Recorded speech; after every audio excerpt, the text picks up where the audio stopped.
Hello everyone, this is Crota giving you a shoutcast between Nani and Jinro here on Incineration Zone. We have Jinro spawning as the yellow Terran player over here at the 9, almost 10 o'clock position. Meanwhile, we have Nani spawning as the green Protoss player over here at the 4 o'clock position or 5 o'clock position. So, looking fairly interesting. We'll see how these players play on Incineration Zone. Should be a pretty interesting matchup here. I've been seeing a lot of Reaper use from Jinro in the past couple of games, so we'll see if he continues to go for a Reaper or decide to change it up. Jinro not going for any Reaper harassment or Reaper rush, just going for a standard supply depot down at the standard 10 supply depot. Nani moving out, making sure that there is no barracks or no SCV, trying to perhaps build a proxy barracks here and being able to rush very, very heavily. Nani scouting out with that probe, also going for a 10 gateway. So generally, Protoss players don't go for a 10 gateway, they usually go for a 12 gateway. But because this is Incineration Zone and Reaper harassment is so dominant and so powerful, I really suspect Nani to try to get a little bit of a delay in economy for that earlier Stalker. As soon as that Stalker comes out, that Reaper has a much more difficult time trying to do any sort of harassment or any sort of engagement. Nani, however, after he comes into this base and sees that a refinery is now going up and knows that he still has plenty of time, probably about a minute and a half before that Reaper comes out. SCV now on the move in order to do a little bit of scouting as well. Gateway now completed. Cybernetics core should be dropped down in just a moment. Nani does not have a second pylon yet, so that I'm sure that Jinro, taking a look at this space, is trying to figure out if there's some sort of proxy pylon somewhere, or if he's just really delayed in terms of mineral count. Looking around, trying to do some scouting, trying to figure out what exactly else is going to be put down. Sees that Nani is now getting that second pylon, knowing that he's really saving up for that Stalker, knowing that there is nothing being produced out of that gateway at this time. Marine was now going to go ahead and push on out, try to capture this Zelnaga watchtower. SCV still doing plenty of scouting. Second assimilator now being placed down as that cybernetics core. Almost done. It only takes 50 units of time to build that cybernetics core, so it is now done as the Stalker is now being trained on up. Marine did not get the kill on that probe. Probe down to, or only down to 20 shields and 16 life, so didn't take that much damage at all. Back over here, 2 Marines on that high ground and a factory now being placed down. So a factory being placed down for perhaps for Hellions, not 100% sure. Nani, however, dropping down a pylon here. Now this may be some sort of Stargate harassment, and as the SCV would not be able to scout it out, and those void rays that come out of it are going to be much more difficult to deal with. So wow, Nani using a proxy pylon in order to set up a proxy Stargate that's either going to be for Phoenixes or most likely for void rays. A reactor core now going down here. SU probe quickly getting taken down from the Gauss rifles of those Marines in that bunker.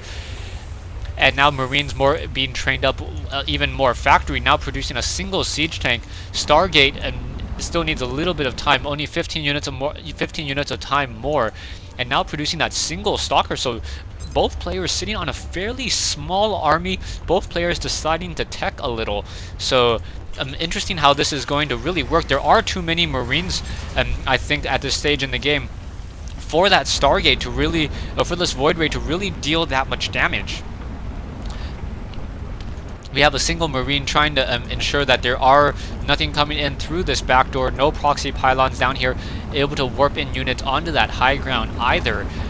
Should be interesting what exactly Nani's strategy is. I do not see. Warp gate research has now been, or is now being researched. So if he tried to drop a proxy pylon, perhaps here, would be able to start warping in zealots, and those zealots would give those Marines a difficult time, as those zealots are able to rip through those Marines rather easily. In comes some Stalkers now. Those Stalkers, however, no blink research, not going to really work out. And now doing a little bit of fighting. That Void Ray is going to be able to just take down that bunker very easily. SCV is coming over to start to repair it. That Void Ray up to full attack strength and really dishing out that damage. Siege tanks now sieging up. They're going to get a splash damage attack onto those stalkers, and those stalkers, not a very smart idea to try to engage those SCVs, as those SCVs will take down some of that damage. Marines now coming in to shoot down that Void Ray. A second Void Ray coming in to join in on this fight. A Viking now in the air to perhaps take it down, and things are not looking good. Really needs to try to take down that last Viking.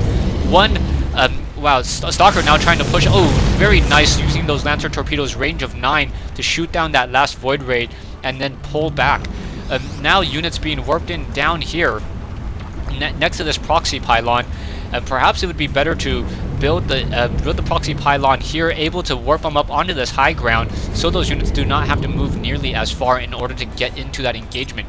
Army-wise, Nani sitting at 825, Jinro sitting at 1050. Harvester count 720 versus 700 as well, 26 versus 25, fairly even, no one having any real sort of advantage. Vikings are doing a very nice attack move, trying to engage that Void Ray while continuing to move, making it so that those Void Rays are not able to attack back.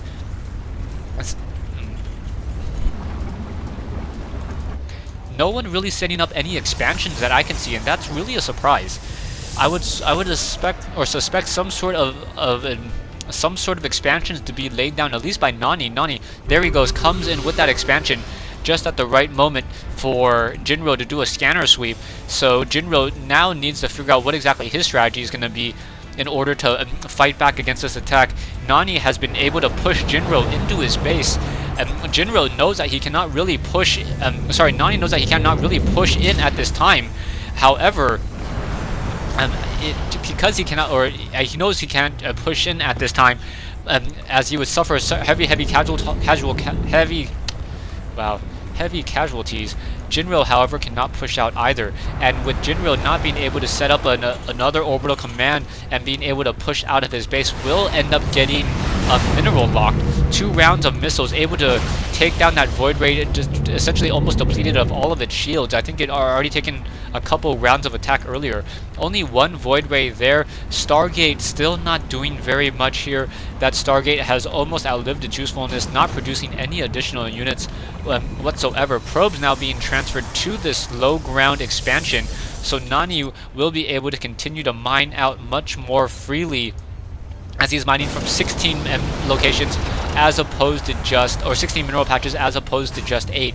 Siege tanks now moving out to this low ground, bunkers sitting here, Vikings in the air to offer that air support, and Jinro very cautiously is moving out in order to get into a better position. Another siege tank perhaps is going to siege up and be able to fend off the rest of this attack. Immortal's Stalker is now going to go ahead and just use a Zelnaga Watchtower. Jinro, now that he has going to try to even up this economic advantage, should be able to take the lead and continue his momentum. His army is about the same, and also in terms of harvester count, everything is about the same. It's just that Jinro, I feel, has the stronger counter units with those siege tanks and those Vikings. Vikings now coming in to take down this one pylon. Pylon quickly getting destroyed, and now trying to take down this last Stargate. Stargate taking its fair share of damage, but now Stalkers and Void Rays coming in, gonna be able to take down those Vikings, and those Vikings trying to fly away. 2 Vikings getting taken down, and we also have an observer joining in on this fight. No siege tanks here or here. That is a little surprising, as a siege tank here with a Viking in the air would be able to even cover this range. This is one of the reasons why I say this is such a Terran map. You can use siege tanks to position here, and they have the natural barriers to protect them from zealots. Stalkers would have to get in very close, up to here or up to here, in order to engage, and that is something that really Stalkers do not want to do. They want to get within that 0 range of those siege tanks in order to do any fighting. Siege tanks once again sieging up. Army-wise, Jinro now macroing up quickly, sitting at 2,500 versus Nani's 25. Also warping in some additional units. Looks like we're going into a 5-gate build or a 6-gate build. and more pylons are once again being warped in. Stalkers continuing to move around the map. Stay tuned for part 2 of this replay between Jinro and Nani here on Incineration Zone.